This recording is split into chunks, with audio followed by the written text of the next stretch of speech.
Hi guys, welcome back to another episode of the VoIP Guys. Today we are going to look at voicemails with Asterisk. So Wayne, this one's for you. Yeah, last time we tried this, I forgot to turn my microphone on, so testing, yeah, it's working. Good. Right, so what are we going to look at? Yeah, the problem is the voicemail system, you have to configure it not only in the dial plan, that you say dial, voicemail, blah, blah, blah, and so on. So, but you have also to configure the voicemail system itself. Right. You have to configure which voicemail boxes are available, which country settings does the voicemail box have, which PIN does the voicemail box have. Maybe similar to the configuration file zip.conf, where you define all the peers. Yeah. You define all your voicemail boxes in another file. Quite a lot to go through then. Okay. That's true. So let's get started. So here we are back on the Asterisk console, or not on the Asterisk console, on the SSH console. And we are in our configuration directory etc Asterisk. And there is a new file, we did not touch it yet. That's voicemail.conf.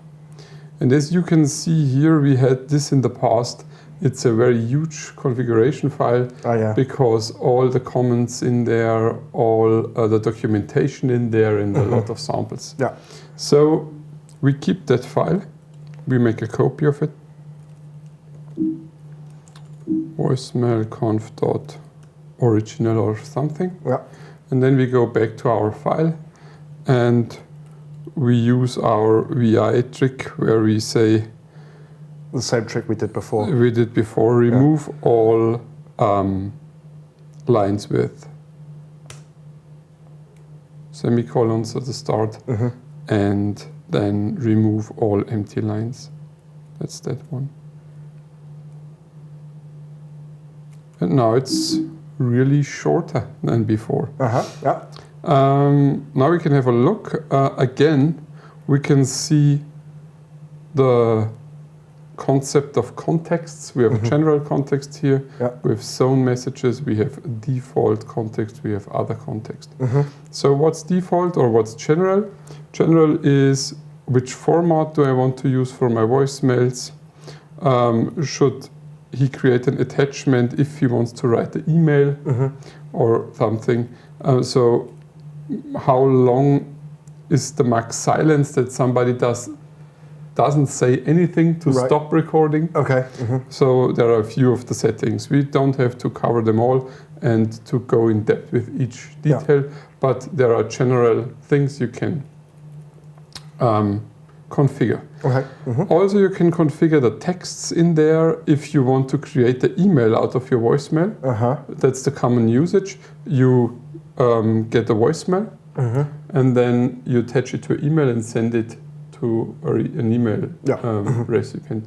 And that's, I think, the most common usage. The other usage would be that it stores the voicemail on the local storage. But how you would access it then? With your telephone, you could call your voicemail system, but that's ugly, I think. So the most common way is to transfer it into an email. Fair enough. Yeah, similar to what we use, really. So all this is configured in that file, and all the texts are configured in that file, and so on. But they just switch to the default value if you do not define it, because you cannot see any configuration line where you can see an email text or something. So it just goes to the default value. Okay, fair enough. So then we can have a look at the next context. We have zone messages where we can define something for regional things and so on. But we just skip it first. We want to understand what's that. Those contexts, default and other. This is just an example. And the default is the default context where you can define your mailboxes. There is one predefined, 1, 2, 3 is the number of the mailbox. This is the PIN which you need to use that mailbox. And this is the name of the mailbox, example mailbox.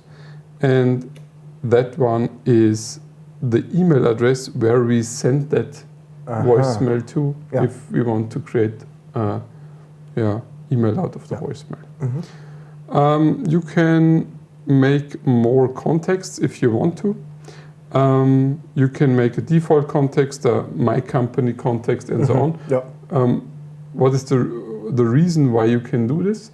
Maybe you can define in your default contexts all the mailbox texts are English, or I don't know, something you want to define for a bunch of mailboxes.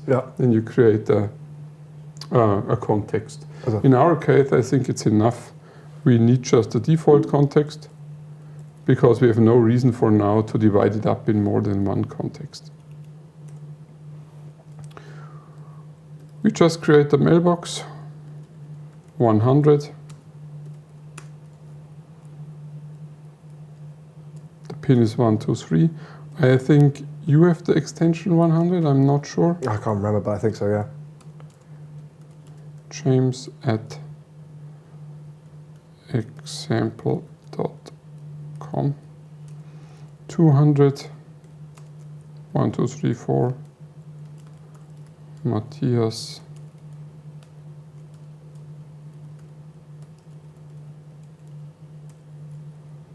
And that's it. We delete that one. Now we have two mailboxes. In our case, your extension or our extensions and the number of the mailbox is the same. Right, okay. This is just because it's easier to remember, but it's not necessary. Okay. You could have some different numbers if you want to, but I think it's easier for demonstration, or also for the daily use. We will see that later. Would be easier. But that's all configuration we need for the beginning. So we save that file. Then we go to our Asterisk console. And then we can just reload the configuration file as we did many times before, but now we have to reload the voicemail box configuration file. That's voicemail reload.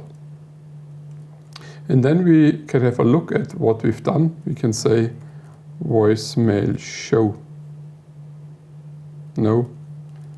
Voicemail show users. There you can see it. You have the mailbox ID 100, 200, and the context is default. User is James Matthias. You could have some zones, etc. And I have two messages already. Maybe we tested it already, and we used the same number, 100. And so he thinks we have two new messages. But it does not matter. So you can see here that he created that mailboxes. What is the next step? The next step is to understand how the messaging system works and where the messages are created on your file system. Even if you're using the email way, it stores it has to store somewhere. And then he sends the email. Right. Okay. So there is a point in the file system where all the messages are. And they are very similar. If you know the concept of a mailer, of a mail server, you have the mail directory, and it's almost the same. Not so complicated because the messaging system here is easier. Right. Okay. But always good. That's true. But it's almost the same. So we can have a look at the console again. And we see 100 and 200. What we could check is if we did it right, if you have really the extension 100, but I think so. This is the wrong file to find that out. We have to go to the extensions.conf. And we did it the wrong way around. I have 100 and you have 200. But it's not the problem, we just fix it. 200, 100. So, where is the place where the files are? That's var spool asterisk voicemail. This is the standard asterisk spooling directory. We did not change that. And there we have some directories for other stuff. We will mention that later. But here we have the voicemail directory. And into that voicemail directory, it created automatically a new folder default because our context is default. Yeah. And in there, we have two voicemail boxes, 100, which is already there, and 1, 2, 3, 4, which was a testing mailbox. Yep. 200 is not there because nobody used it to create the voicemail or something. Okay. It's just created in time when it's first time needed. Right. So we can go into such a directory, and we can see here there is a temporary folder and the inbox. And in that inbox, there are already some messages because we tried it already. You had the mic turned off. Yeah. And here are the messages. And if I reuse 100, then it just goes to the same folder. And so it says here are two new messages, message 00000 and 0001. Right. That's the two messages. And as you can see here, that's also important. It stores the messages in different formats. In three different formats and a text file with some meta information. That's the messaging system. And because it's in the inbox, it's not read or listened to it yet. So it's in the inbox. If somebody listened to that, it will move it out of the inbox directly to that folder. Okay. So if you migrate from one machine to the other, you have to copy that folders to your new machine. So you have to understand the concept.